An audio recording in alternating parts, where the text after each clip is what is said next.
Welcome into the Michigan State Hockey Hub. We are doing a preview today of a massive series. This is a humongous series. Just to help paint the picture, I was trying to think, man, like when has there been a bigger series at Munn in recent memory? And you could go back to last year and say, Michigan or this team came in and they were ranked and whatnot. But my perspective on it is this is the highest Michigan State expectations have been in a extremely long time, over a decade. Last year was second year of a new coach. We'll see how it goes. We're building momentum. Hopefully it goes well. It did not have to go perfectly. Like I said, second year, like there was some patience. This year, you are a top five team preseason, as is Boston College. They come into your barn and we have a massive, massive series to break down. Before we get into the preview, little bit of housekeeping first. Please hit the like button. Please, please comment. Just say go green if you have to. I know it's cheesy to ask for these things, but it does help other people see these videos. I make $0 off of this. I do it so that more people have content about Michigan State hockey because there's just not a lot out there and they deserve more. These players, this coach, this staff, this entire program deserves more publicity. Share it with a friend. Isaac Howard, huge weekend last weekend. We recapped that. He got all Big Ten first team honors this weekend. Well deserved. 3 goals, 2 assists, 5 points on the weekend. I said it in the preseason show. Humongous season coming up for Isaac Howard. So big that he could be gone after this year. He could go pro. We'll talk about that later in the season. Daniel Russell got second team all Big Ten. Big weekend for him as well. 2 goals and 2 assists. Both of those goals, by the way, were credited as game winning goals. He had 2 all of last year, had 2 in the first 2 games this year. Congrats to those 2 young players. Moving on to the preview. Boston College comes in without playing a game yet. They have yet to play a game. We saw Michigan State, we talked about this on the last episode. Michigan State came in a little rusty. As you expect most teams in their first game, they're a little bit rusty. It takes some time to kind of get a flow going. Boston College has not had that flow yet, which is why I think such a big, big part of this series is simply the crowd, simply being at home. Michigan State went to Boston College last year. Now the Eagles come into your barn, and it's up to the Munsters and the rest of the crowd to make them hear it, make them feel unwelcomed, not in a you know rude way or inappropriate way. Just be loud, support the team. Sold out Munn Ice Arena. Man, that feels good to say that. It feels so good to say that. Tough ticket to get, expensive one too. I looked into going this weekend. As many of you know, I live in Kentucky and was going to drive up, and man, those tickets are just expensive. So Boston College has not yet played a game this year. You're hoping that plays in your favor. You're hoping they come in as the rusty team. They come in as the team making passes that are just a little bit off. The timing's not there. It's not tape to tape. The defensive communication's out of sync. That's what you're hoping for. Also to note, kind of a sneaky storyline in this. Boston College is the youngest team in college hockey at 20.1 average age. The average player is 20 years old. That's a lot of inexperience. That's a lot of youth. Now it's a lot of upside too. And it's a lot of talent coming in, and we'll get to that. Boston College lost Will Smith, Cutter Gauthier as well from their team last year. Both huge offensive players. Top picks, really talented players. They're gone. However, this roster is still stacked. 8 players on the Eagles roster and landed in Hockey News top 100 NCAA players going into this season, including the top 3 players from that list: James Hagens, Ryan Leonard, Gabe Perreault. If you're asking yourself now how many Spartans were on that list, the answer 1, 2, 3, 4. Number 21 overall, Trey Augustine. Number 32 overall, Charlie Stramel, which is interesting to me. Not that I don't think he's talented, but he was really just ineffective at Wisconsin. So Hockey News is banking on a huge bounce back. And I thought the first weekend he looked good and he made some plays and he contributed to winning. I don't think he stuck out. Again, it's a 2-game sample size, but I don't think he stuck out as a top, just outside the top 30 college hockey players. We'll see. I like that they think that. We'll see. Isaac Howard at 52. Bump him up. Come on now. Maxim Trebek at 85. No Carson Dorward on that list. No Carson Dorward last weekend either. We'll get into that when we start talking about Michigan State. If I sound a little weird, it's because I'm battling a cold. I apologize if you hear me, with cold-like symptoms, but I wanted to make sure to get this episode out, and I waited an extra day to see if my symptoms got better, but here we are. Let's just talk about those 3 big players for Boston College. Ryan Leonard, 60 points as a freshman last year. This is a high draft pick, first-round draft pick. Also set a freshman record at Boston College with 31 goals last season. James Hagans is projected to be the number 1 overall pick in the NHL draft this upcoming year, or in 2025. Serious talent. I mean, unbelievable offensive talent. With the development program, he had 102 points in 58 games. Holy cow, man. I mean, it's just a lot of talent here. Gabe Perreault, you may remember Perreault, a player who a lot of people thought had a chance to go to Michigan State. He visited Michigan State. They were kind of in the finalists for him, but he went to Boston College. Makes sense. I mean, really historic program, as is Michigan State, but I could see why he went there. Freshman last year, sophomore this year, 23rd overall pick by the Rangers in 2023. He was second on the team in assists last year with 41. Also, 60 points in 36 games last year for Gabe Perreault. Talented bunch there. And they're going to score. Like one of those 3, if not multiple, will score a goal this weekend. I fully believe that. You just don't shut down those level of players. And if you do, you're going to win. I mean, I think it's that simple. And that's not to take away from their depth. They have plenty of depth and other really highly rated players. We just said 8 in the top 100, according to Hockey News. This team is talented.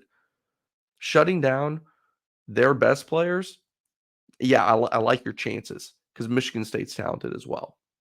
Their goalie is Jacob Fowler, a sophomore. 927 save percentage last year, allowing just barely over 2 goals per game. I mean, you could see why this team was good last year and why they're projected to be so good this year. They have talent, they have depth, they have high-end scoring. I mean, legitimate, bona fide high-end scoring. And they have a good goalie as well, who was just a freshman last year and now, similar to Trey Augustine, is a year older, and you expect a year better, for lack of a better term. For Michigan State, Carson Dorwart's back. I think that's massive. Not only is he a great talent, you get that top line back and gelling together. You get the line that's supposed to be there. Charlie Stramel can bounce down the lineup a little bit. Does not have to be on that top line, which obviously just strengthens your depth. You move everybody down one. Last weekend we saw Mikey D'Angelo bouncing the lineup. Griffin Jarecki bounce out of the lineup after Friday's game when he was in. You wonder kind of what the domino effect is of Dorward. I would assume those 2 players who kind of bounced in and out of the lineup may be out of the lineup. Adam Nightingale went with an extra defenseman in Owen West. I wonder if he does that again, if he wants to go with an extra forward. I don't know. We'll see Friday.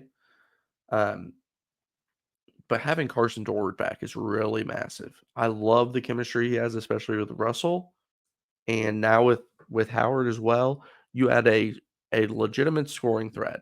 A guy who I thought would have been on that top 100, honestly. And take that list for what it's worth. I just think it's an interesting thing to reference. Michigan State last weekend only won 40.9% of their faceoffs. Let me say that again. 46.9% of their faceoffs. That's what Michigan State won. I think you have to be better. And I know that number's not, like, catastrophic or anything, and Charlie Stramel had an awful day at the dot in game 1, last Friday, which affects those numbers, obviously. But like I said, when you're playing a team like Boston College, like, losing a ozone draw or something like that could be a big difference. A big, big difference. So I would like to see that number improved. I know that's kind of nitpicking, maybe asking too much, but you have to be on your P's and Q's against this team. Michigan State did not score on the power play last weekend, 0 for 6. However, they were 8 for 8 on the PK. 8 for 8 on the PK is good. Lake Superior State's a different team in terms of offensive talent and ways they can attack you than Boston College. So I think if you went on the power play 8 times this weekend, like you're not going out 8 for 8. I don't see that happening. But the power play has to be better. It does. And I know like having Dort will help. And I know 6 total power plays is a small sample size. But again, you're playing a top-notch team. When you play top-notch teams, you have to take advantage when they give you an advantage because the margins are very, very slim, extremely slim this weekend. If you get 6 power play opportunities, you have to capitalize. I mean, you don't have to go 50%. No one expects that. But you gotta find a way either to get 1 or 2. You have to. You have to find a way to potentially, quote, unquote, "steal a goal," if you will, in the special teams. If you can be plus on special teams, I really like your chances. Defense, I think, needs to be a little bit cleaner. I know that there's some new guys, and it's going to look different this year. You don't have Lev Shanoff anymore. You don't have that number one guy who can do everything in every situation and kind of masked and bailed out Michigan State at times last year. That's not on the roster right now. I don't feel the established number one trust in all situation. I don't feel that guy on the roster at this point, weekend number 2. Maybe somebody emerges, but I just don't see that. I thought the defense last weekend made a couple mistakes. Nothing that was like, "Oh my gosh, this guy's unplayable." Nothing like that. But I know I think it was Baskell kind of fumbled a puck at the blue line, led to a rush the other way. I think Trebek had a similar situation. Andrews was kind of rough, let a player skate right past him, kind of got flat-footed a bit. Andrews, I thought, had a mediocre to rough game on Friday night last weekend and had a better game Saturday. Of course, scored a goal as well, his first as a Spartan. A little bit crisper passing. You expect that. Everybody's got 2 games under their belt, and it takes more than 2 games to build chemistry and kinda get on task, but you have a 2-game advantage in terms of experience this particular year on Boston College. And we are working in a small sample size world right now, I realize that, and taking away stuff from small samples is risky, but I do think that is an advantage. I think having 2 games of experience, no matter how slim that is an advantage for the Spartans. Another thing I realize is, Michigan State did not have any freshmen playing these big top 6 minutes. This team is not relying on young, inexperienced players in their top 6. You could say, "Okay, well, James Hagans is a freshman for Boston College," and, like, the experience factor is kinda negated with him because the talent is so much. The ceiling is so high. He can change a game by himself, and that is true. But I like that Michigan State comes in with an experienced top 6, really an experienced top 9. And that 3rd line, we said it last episode, we'll say it again, had some really good shifts last weekend. Shouty centering that line with Manisto and Tanner Kelly. I think that there is some offense there. We saw Tanner Kelly create a great look. We saw Tiernan Shouty get a feed from, I believe, was it Andrews? And um, yeah, I think that there's something there with that 3rd line. I love it. It's kind of the energy line. We'll see if any freshmen are bouncing in that bottom 6 or how the domino effects, like we covered with Dorward, play out. Now heading on to the predictions. I'm gonna go with a split here. I think you have the slight advantage, like I mentioned, with experience. Again, Boston College, youngest team in college hockey. I think you have a slight advantage with already playing 2 games.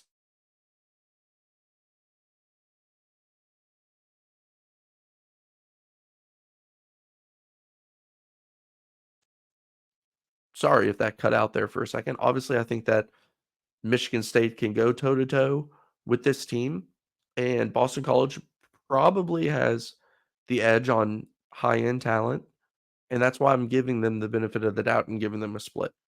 I think Michigan State wins one of these games, and if you leave with a split, that should be celebrated. Like, that's good. When top 5 teams, top 10 teams face off against each other, you aren't expected to take both games. I don't see it that way. Go in there, or excuse me, come home. Come to Mount Ice Arena. The crowd is gonna be packed. It's gonna be rocking. The Munsters, they are hungry, and they'll have some great chants, and they're ambush the opponent's goalie, and they'll do all the typical things. Enjoy the weekend. 2 6 p.m. starts. Don't personally love that, selfish reasons.